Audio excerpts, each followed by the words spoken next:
2014 Upward Bound program at the University of Colorado Boulder is wrapping up this week. The nearly 100 Upward Bound students are saying goodbye to their new friends and heading back to their homes. But this summer, 14 of those students have been learning how to tell stories and make news using videos. Today, we'd like to share them with you, stories that caught our eye, and we hope will catch yours, from smoking bans and energy drinks to legal battles and inspiring leaders, to young performers, basketball therapy, and the fine art of skateboarding. These are the stories that made the news at CU Upward Bound 2014. Let's watch.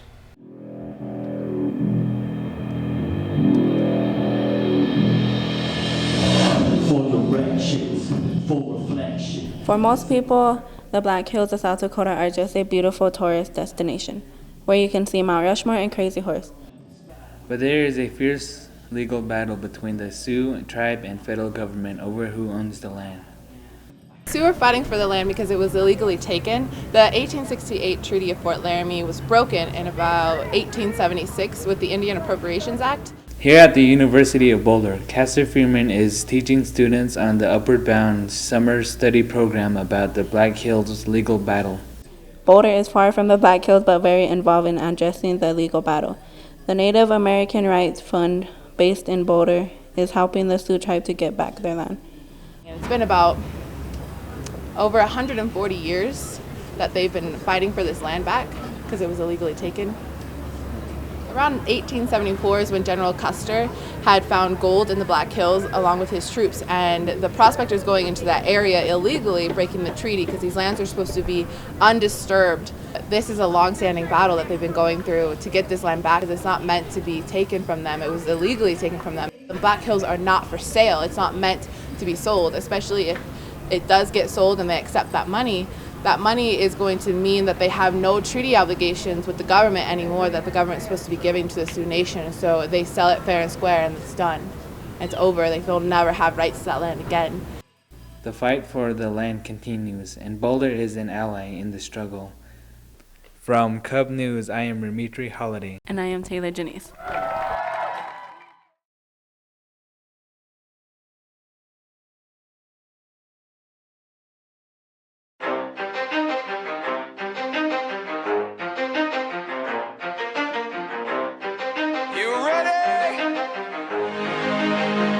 Let's go! Yeah! For those of you that want to know what we're all about, it's like this, yo. Basketball to me is... It's great. Basketball is like life to me. Is life. amazing. Everything. Just playing the game and just trying your best to win and get that ball into the goal. The Cub Upward Bound students come from many different states across the U.S. When at Upward Bound, many play basketball to get things off their mind. Some of them say that basketball helps them through it all. It relieves stress and it makes me happy when I'm playing. Clears my head. When I'm on the court playing, it gives me physical attention. I can just go out and just play and listen to music all night and without doing crazy stuff. Just gets me away from reality, I guess. It just takes whatever's on my mind away. Hearing about what many Cub students had to say about basketball was great. Not only Cub students play basketball, they also do fun activities like powder puff football, hang out with friends, teachers, and many more. But one thing that's important to Cub is being one big happy family. Family is important to this program. Dedication, hard work, motivation is what keeps this program strong. The Upward Bound program creates a lot of memories. The Cub students have lots of fun enjoying playing basketball. It's life to them and many others. From Cub News, I'm Arian Yazi. Valerie Shahey.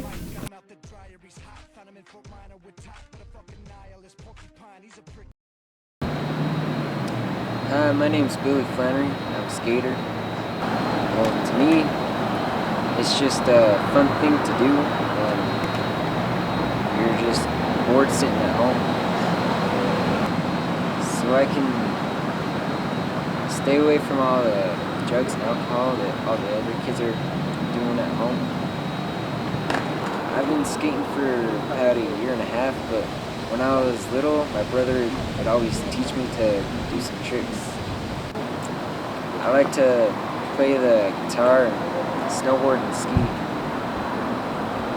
Skateboards? Well, I think it's I have friends who are skaters. I think I think it's an expression of maybe artwork. I know that in Albuquerque and the Gathering of the Nations, they have a skateboarding tournament, so I think it's an outlet for that, you know. Do you think all skaters are bad people? No. Do you think that skating should be prohibited in certain areas?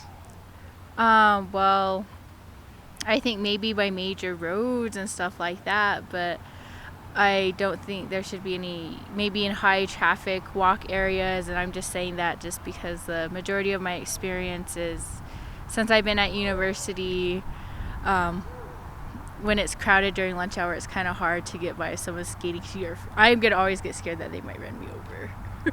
Do you think skating is a good hobby to relieve stress? Yes, I do.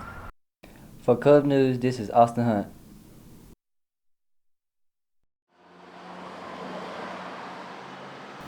In December 2012, the city of Boulder, Colorado banned smoking outdoors on the Pearl Street Mall downtown between 11th and 15th Street.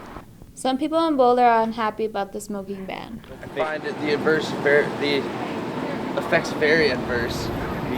I think it restricts my freedom as a United States citizen and taxpayer. I don't go there anymore. I think that also affects local businesses, which also in turn affects sales taxes and the revenue that this city could be making.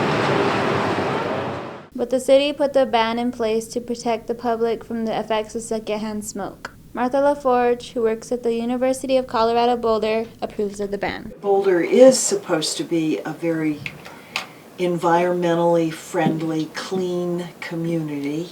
I mean, I don't think restaurants stopped getting business when you had special smoking sections in restaurants and some non-smoking restaurants. And I really don't think that the business of the restaurants started failing because I think the population began to stop smoking. I haven't noticed anybody smoking for years who are just outside on the mall.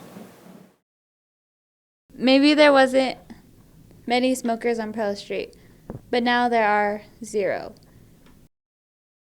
Oh, I think in general it's a good thing. I think it's a very good idea to control where people can smoke. We know that secondhand smoke is harmful to children and young people in large doses. And I think it's a very good idea. Good for public health, but some smokers will remain unhappy. For CUUB News, I'm Kiana Richards. Why did you start singing? I started singing because being young, when I first saw my grandpa and my uncles and my whole family singing, it made me want to sing. Just the way they looked and the way it sounded so beautiful and the melody of it kind of just called me, and I kind of started singing because of those reasons. Dave McBride is a student of CUB and is a Lakota singer. He's also a poet. He performed at a CUB Frank Wong concert, but singing is really his passion. Should I sing it? Hey, hey, hey, hey, hey, hey, hey, hey, hey, hey, hey, hey, hey,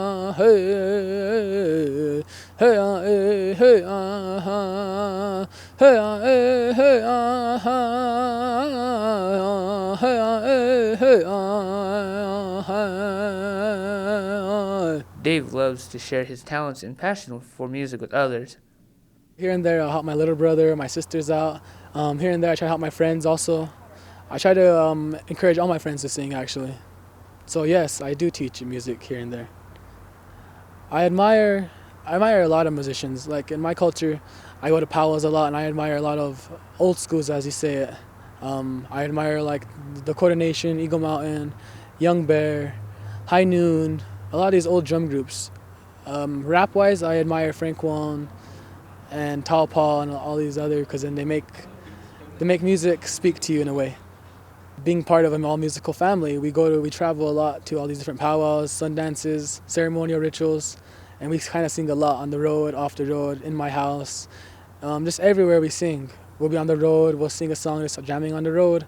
I'll be in the shower, I'll just start singing in the shower. Being part of an all-musical family, my grandpa, my dad, my mom, my uncles, my hunkai dad, a lot of people all these inspiring people taught me how to sing. It kind of releases the inner spirit that all of us natives pretty much have. It brings out, like if we're just humming a song, it brings out a lot in us, because then that song may sound beautiful, it may have meaning. But not all of his songs are serious. I'll sing a funny one. Hey, hey, hey,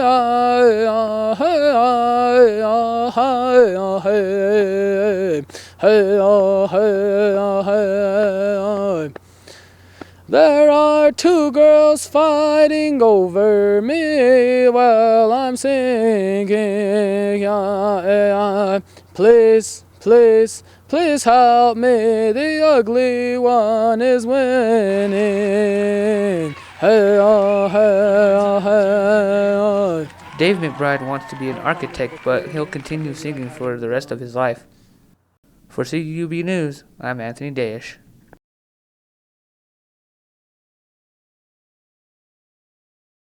Your name? My name's Tanea Winder, and I'm the director of the University of Colorado's Upward Bound program.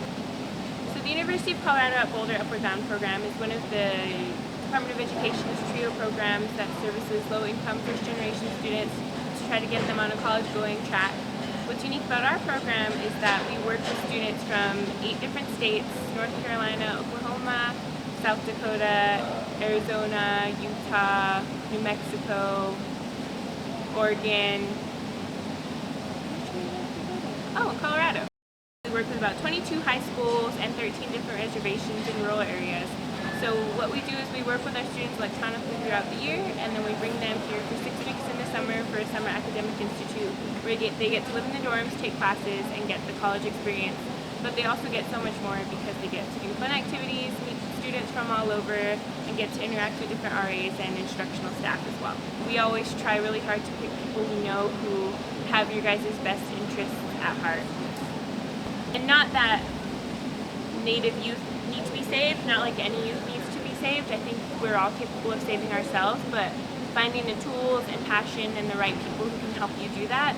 And so I wanted to be that person and help be a part of a program that would do that. I know I always joke that you guys are my kids, my grandkids, and my babies. Now I literally am living my dream. And she's helping Cub students to live their dreams. For Cub News, I'm Rainey Ozzie.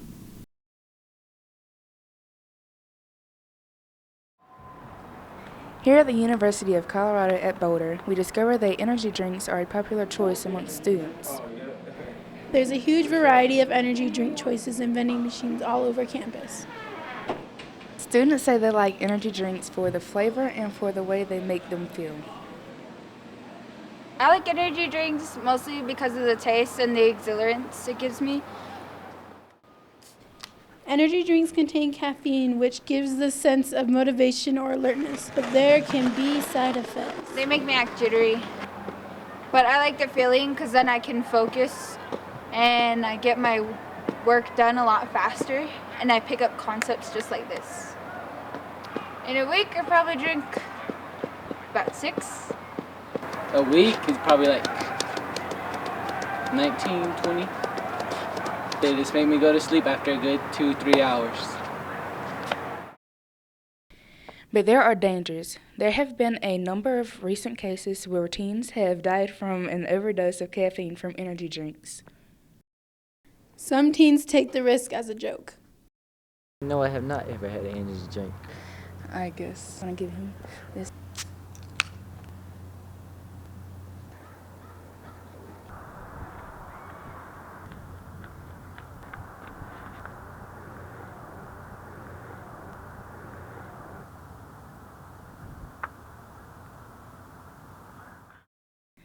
Experts say that having energy drinks in moderation is okay.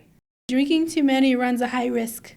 Energy experts suggest teens should have a healthy diet and plenty of sleep and hold the caffeine. Other side effects from energy drinks can include I'm sorry.